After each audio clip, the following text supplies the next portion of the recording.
திருவாரூர் ஸ்ரீ கைலாசநாதர் ஆலயத்தில் கார்த்திகை கடைசி சோமவாரத்தையொட்டி அபிஷேக ஆராதனை. சிவபெருமான் சந்தனக்காப்பு அலங்காரத்தில் அருள்பாலிப்பு.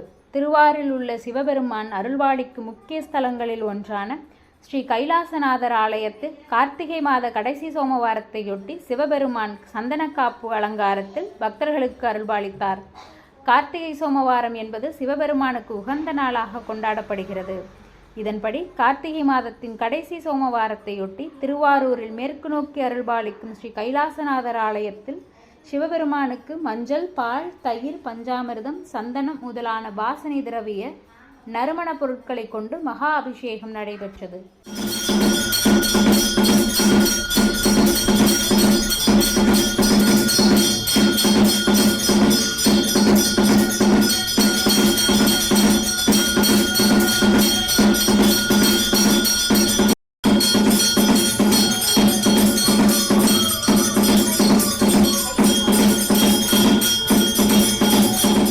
தொடர்ந்து சிவபெருமான் திருமேனி சந்தனக்காப்பால் அலங்காரம் செய்யப்பட்டும் வண்ண வண்ண மலர்களை கொண்டு அலங்கரிக்கப்பட்டும் சகஸ்ரநாமார்ச்சனை நடைபெற்றது. இதனைத் தொடர்ந்து மகா தீபாராதனை காண்பிக்கப்பட்டது.